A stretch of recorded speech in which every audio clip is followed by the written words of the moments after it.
Good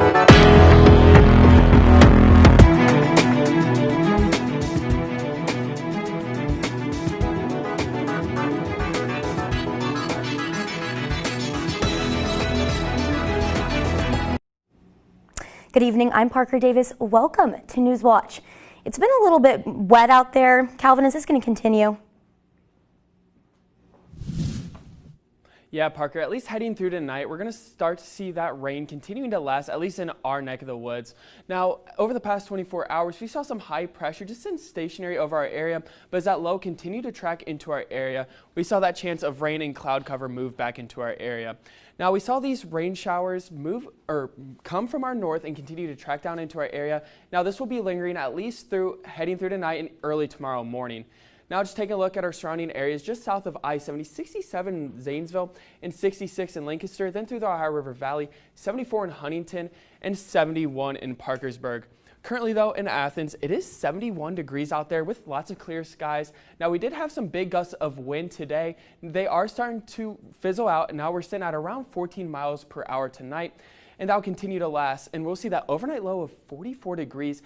30% chance of showers, and we might even get some rumbles of thunder tonight. Heading into tomorrow, that rain will move out of our area. Partly sunny skies. We'll see that high of 68 and that low of 51. Now just taking a look at our 3-day outlook. Heading through Saturday, partly sunny skies, high of 68 and a low of 51. Sunday, we'll see a high of 84, chance of storms and a low of 42. And Monday, we'll start to see that nice cool down. Thanks, Calvin. Data centers are a hot button issue here in Ohio with the rise of AI, and one new project brokered through a trade agreement between the U.S. and Japan could make history. Newswatch reporter Charlie Ehlenfeld has been at the site all day and has the details on the project's expected impact. Thanks, Parker. I'm in Piketon, just outside the Ports Site A facility, where officials broke ground today on the largest data center and natural gas facility in the world. U.S. officials, alongside SoftBank, the company developing the land, have high hopes for the project. Revitalization, the reshoring, the building back of American industry here, and it starts right here in Portsmouth, Ohio. Federal officials and the project's developers promised 4,700 construction jobs plus permanent tech positions, though they did not specify how many. Alongside permanent growth in Piketon, built on the Portsmouth Plant A site, developers predict the data center will generate 10 gigawatts of power, equaling more than 10 nuclear plants. Some locals say they're excited for the project. Confidence that we'll build a better future together and that we love our children, our grandchildren, we love our country, and we believe our futures. God bless. But others across Southeast Ohio are expressing immense concern about what this could do to the area. The Adams County Group for Responsible Development recently began an effort to stop development of data centers above a certain power level, 25 megawatts, which the Piketon facility will well exceed. But the SoftBank project, built on federally owned land, would be exempt from state authority and property taxes used to fund schools. However, SoftBank CEO Masayoshi Son promised $40 million in the region for schools, hospitals, and more. According to the speakers, the plan is to have the data center and natural gas facility online in 2 years. Reporting live in Piketon, I'm Charlie Ehlenfeld. Thank you, Charlie. The death of a 2-year-old in Akron leads to the recall of over 70,000 SUVs nationwide and a halt in sales. This is police body cam video of the 2026 Palisade involved in the March 7th death. Akron police say a power-operated third-row seat in the family's SUV folded forward with the girl inside, pinning her. Hyundai says it does not have the full details and the incident is still under investigation, but it extends its deepest sympathies to the girl's family. Hyundai says in certain situations, the second and third row power seats may not detect contact with a person and continue to fold. The automaker is offering free rental vehicles to customers who want them until there is a full remedy. New changes in Ohio's recreational marijuana law are in effect starting today, and they impact how, where, and how much you can legally use. The update bans smoking or vaping cannabis in most public places and puts stricter rules on transporting marijuana in vehicles, requiring it to stay sealed and out of reach. Adults 21 and older can still legally buy and possess marijuana, but lawmakers want to tighten control as the legal market expands. Recreational marijuana was approved by Ohio voters in 2023, and lawmakers say more changes can come in the future. Former Ohio State President E. Gordon Gee faces a deposition in the lawsuit against the university about the sexual abuse of athletes by former team doctor Richard Strauss. U.S. District Judge Michael Watson in Columbus signed an order that Gee's deposition must take place within the next 30 days. Gee's first stint as Ohio State president from 1990 to 1998 coincides with the time Strauss was a team doctor. Survivors of Strauss's abuse insist that university officials know about the late doctor's actions. Gee's mentioned dozens of times in Ohio State's 182-page report. According to the report, Gee was aware of the abuse in 1997. Strauss was allowed to retire the next year and was awarded faculty emeritus status. A major voting case now before the U.S. Supreme Court could directly impact how elections are run in Ohio and nationwide. Justices are weighing in whether mail-in ballots must be received by Election Day or if states can continue counting ballots that arrive later, as long as they're postmarked on time. Right now, 14 states allow that grace period, but Governor Mike DeWine moved to eliminate it last year by requiring ballots to be in by Election Day. The Supreme Court ruling could reshape election regulations here at home before midterms. This decision is expected by summer.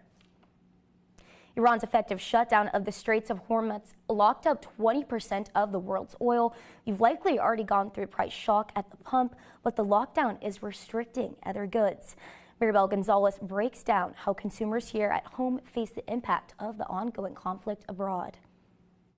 From the gasoline that powers transportation to the packaging of everyday items on store shelves, oil is essential. Oil and petroleum goes into almost every product that's produced.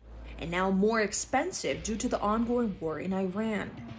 The global oil benchmark hit $115 a barrel Thursday after Tehran's retaliatory strikes on energy infrastructure in Qatar and Kuwait. Economists say this could have an effect beyond just prices at the pump. The synthetic plastic that they use, right, to make pill bottles or saran wrap, plastic wrap that goes on products, that is a hydrocarbon-based product. The raw material for that is oil. More than a quarter of the world's helium comes from Qatar and travels through the Strait of Hormuz, according to the U.S. Geological Survey. It's vital for cooling MRI machines and making AI chips, and is already in short supply. Aluminum is used in large building materials. Its price has surged to a 4-year high because of the strait's closure. If this continues, they're going to be in a bind because they're going to have an economic slowdown that's like a recession, but they're going to have inflation. And when this happens together, we call it stagflation. But Vice President J.D. Vance is urging patience. It's not going to last forever. We're going to take care of business. I'm Maribel Gonzalez reporting. Senators in D.C. are rushing to solve a key issue before Congress breaks out for its two-week recess in 7 days. Senate Majority Leader John Thune says recess could be canceled if the Department of Homeland Security isn't funded by next week. Because of state disagreement, DHS is still closed, leading to TSA staffing issues and long lines at airports. Thune says that the shutdown needs to end. Yesterday, he sat down with GOP and Democratic senators to help negotiate the terms to end the shutdown. The Trump administration is out with its new charge to regulate the legislative framework of artificial intelligence. This new framework aims to ease Americans' uncertainty about the AI revolution. Right now, states can't make their own policies on AI. This is because of a block enforced by President Trump's December executive order. The framework calls for requiring data centers to generate their own power on site. The federal administration wants to implement this plan to address key concerns, such as guarding American communities, protecting children, and to educate Americans. The Trump administration slaps Harvard University with a new multi-billion-dollar lawsuit. The lawsuit alleges the Ivy League school is in violation of a civil rights law and failed to protect Jewish and Israeli students from discrimination. It is asking a federal judge to require the school to pay back millions in grant payments and halt more than $2.5 billion in existing grants. The complaint is the latest in a nearly year-long fight with Harvard University. Talks toward a settlement failed to produce a resolution. Coming up, experts discuss how you can prepare for the upcoming travel season. Sunny skies and highs in the 80s. Stay tuned for when Newswatch returns.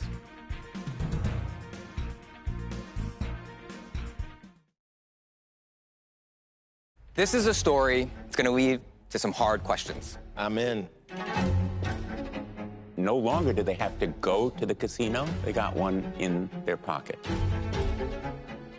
We don't want to profit on the backs of problem gamblers. Brother, please. That is so asinine. It's everywhere 24 hours a day. I think we should stop calling it prediction markets. It's sports gambling. Red flag, red flag. Tuesday at 9 on WOUB. The mission of Operation Epic Fury is laser focused. We will ensure that Iran does not obtain a nuclear weapon. Months after declaring Iran's nuclear program obliterated, a joint attack on Iran by the United States and Israel. With the regime under siege again, an expanded investigation into the strikes on Iran. What's your message to the Trump administration if there are more attacks? Premieres Tuesday, March 31st, 10, 9 Central, only on PBS. Feel the wonder wherever we are. It was kind of a moment of enlightenment. So come get lost with me. We'll see the great unknown. It's home to me. Wow, that's beautiful. We could be the greatest story ever told. When we all work together, we make change. I still believe in that. I'm excited. You my hero, you know that, right? Thank you.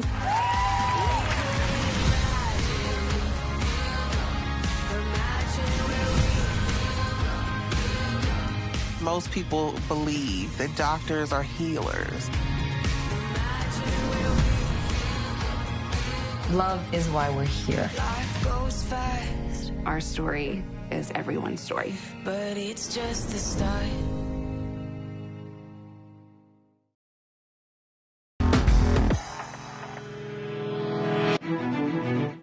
Spring is finally here. With the warmer weather, families are making travel plans for the summer. Mandy Gaither has more on how to avoid these common but preventable travel questions. The flowers are blooming. The weather is warming. Travel season is about to blossom, and emergency rooms are preparing for an influx in patients. Look, as an ER doc, we see it. Life changes in a second. Dr. Kevin Friels with Orlando Health says his emergency room sees a surge in injuries this time of year from 5 preventable dangers. First, be aware of heat-related illnesses. Friels says to stay hydrated, be aware of any medications that may cause faster dehydration, and apply and reapply sunscreen. Next, water emergencies, whether it's in the ocean or a pool. He says to have a swimming buddy. If you can't swim, wear a life jacket and don't go in the water above your waist. Some of the houses they may be renting may have pools. You want to make sure that the pool is fenced. If the pool is not fenced, you want to assign an adult to all the kiddos. Friel says alcohol-induced falls and head injuries are also a problem. He's seen patients fall or climb on things they normally wouldn't while drinking. And he says to completely avoid cocktail consumption if you're getting on a boat or into the ocean or pool. Water and alcohol does not mix. Finally, don't drink and drive, and be aware of traffic signs, speed limits, and your surroundings. That includes pedestrians if you're in a vehicle and cars if you're on an e-bike, scooter, or bike. He says it's also critical to wear a helmet. Prevention matters. You need to be prepared before the vacation and while you're on the vacation. For Health Minute, I'm Mandy Gaither. Yeah, it might feel like summer, at least heading through Sunday, where we'll see our highs in the mid to upper 80s for a majority of our days Sunday. But let's just take a look at what's going on around our surface analysis map. We do have this low pressure going through our area at the moment. That's bringing back that chance of rain and even some rumbles of thunder heading through tonight. Now in the upcoming days, we're going to see a warm front move through our area, which will allow our temperatures to jump right back up into the mid to upper 80s. Now just taking a look, because of all that rain and the chance of some thunderstorms, the National Weather Service has issued a level 1 out of 5 marginal risk of severe weather for tonight.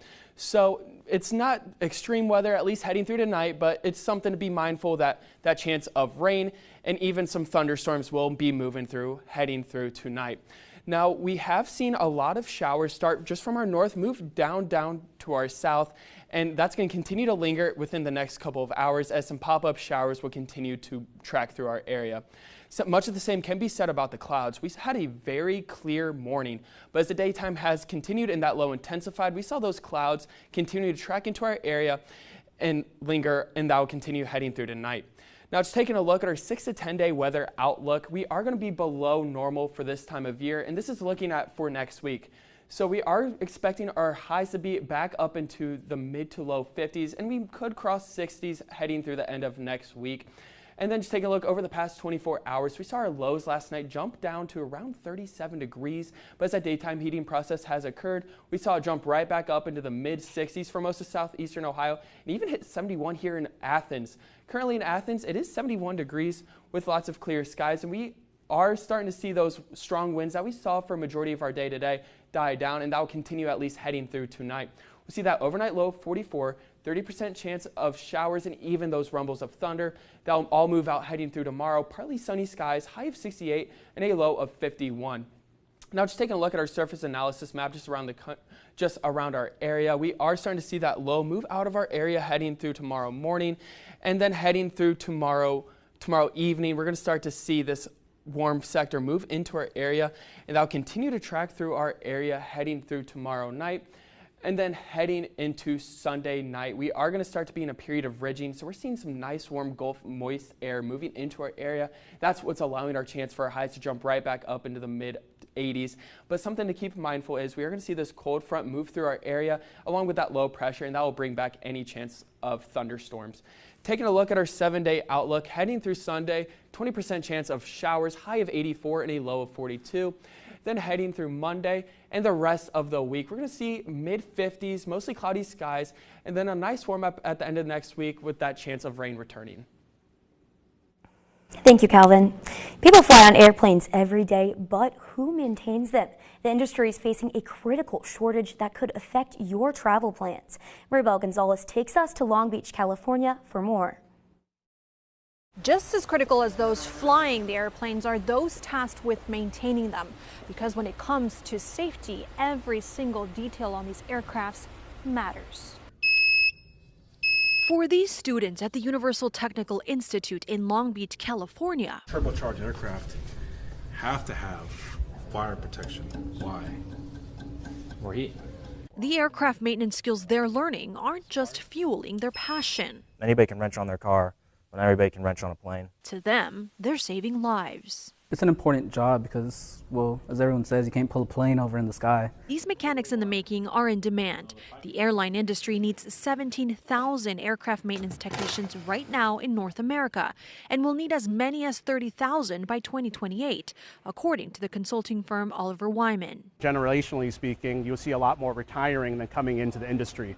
So that's why you see such a large gap. This worker shortage means maintenance takes longer and planes spend more time on the ground, not just affecting commercial travel. Everything from cargo to construction, a lot of times it's on a plane at some point in time. So we got to fill those voids. The 18 to 24 months long program at UTI Long Beach is working to do just that. Students here learn everything from the theoretical. We start with math and we go through the entire aircraft. Water goes into the fuel line and excess water is drained via the remote overflow line. To the technical. As a mechanic, we want them to be able to walk up to the airplane and look, oh, there's corrosion. And training doesn't end here. Technology keeps evolving. When you come out here, we set you up for an entry-level path. This is lifelong learning. An intensive program on the ground to keep people safe in the skies. It's on us to keep aircraft safe, and we're the last line of defense before an aircraft is allowed to fly. In Long Beach, California, I'm Maribel Gonzalez. Next in sports, Ohio women's basketball fell short in the first round of the WNIT. Take a look at how Ohio's season came to a dramatic end. Plus, Mark Goldstein has the latest as Ohio wrestlers fight for hardware at the NCAA Championships. All that and more are coming up next. Now, if you want even more news, make sure to take a look at our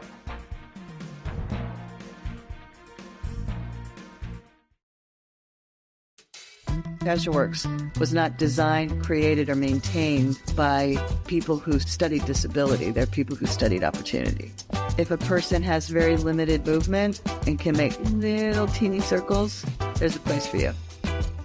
The idea of workers contorting themselves to a job is one business model.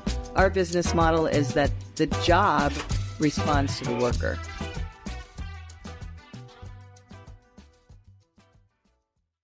Look for Puccini's most beloved opera, La Bohème, in the spectacular Zeffirelli staging that's become the most performed production in the entire history of the Met.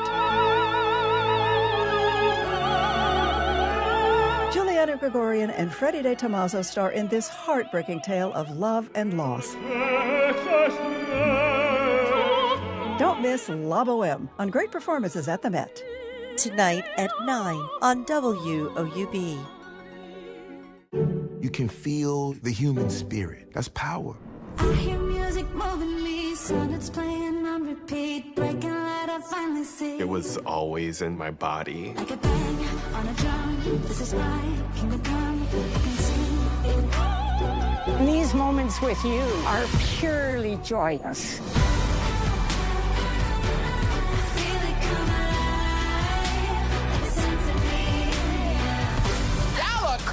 Hope y'all ready.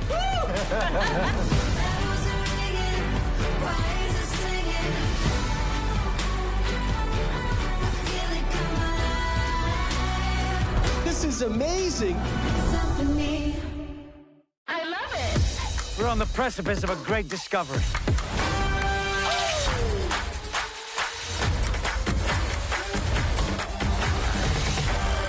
I love it. Fasten your seatbelt.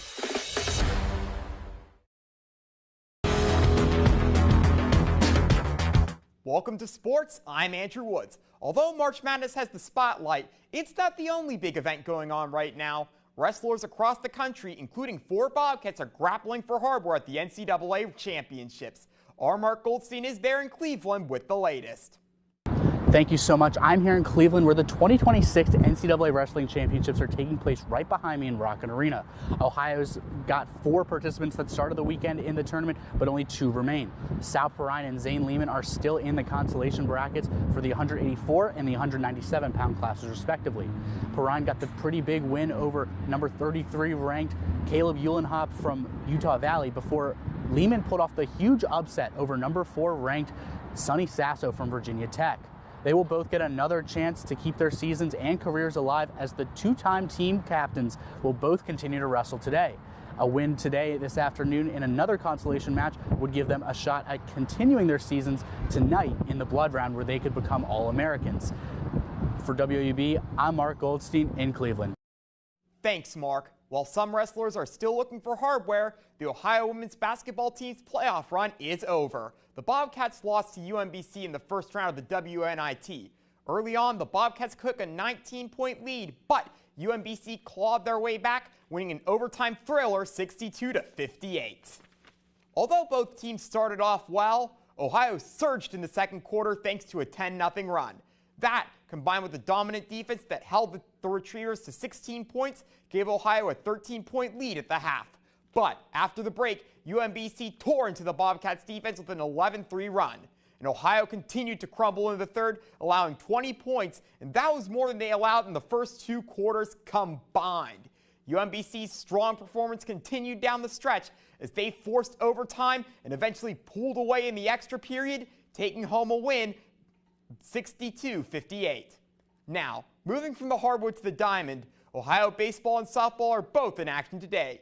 While baseball is playing in Bowling Green right now, the softball team took a win today in their home opener.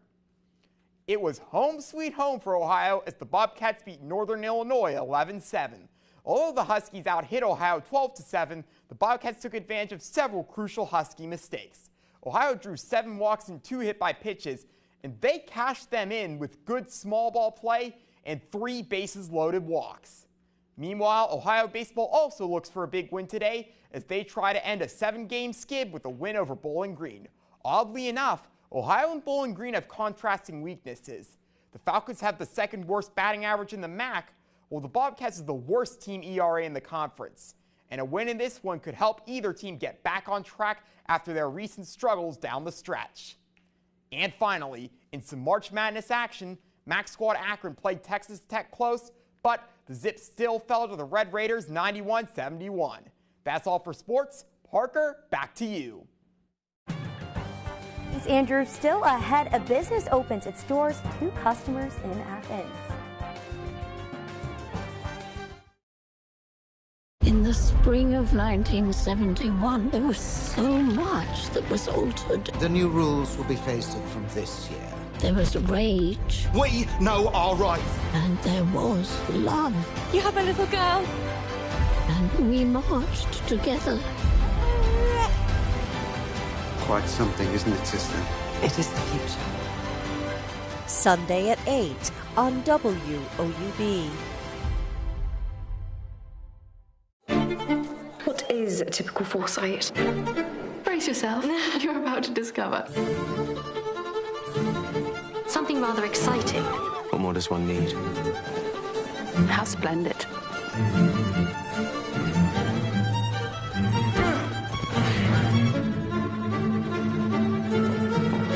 And it will be all that you've dreamed of, and more. Sunday at 9 on WOUB. Visit us online. Changes are coming to WOUB 20.5. Starting April 1st, we're expanding our trusted coverage of Ohio government, public affairs, and statewide programming. Evening and primetime hours will now feature continuous programming from the Ohio Channel, providing in-depth access to the decisions and discussions shaping our state. From legislative sessions to public forums to stories from communities across Ohio, it's all right here. Stay informed, stay connected, watch the Ohio Channel on WOUB 20.5.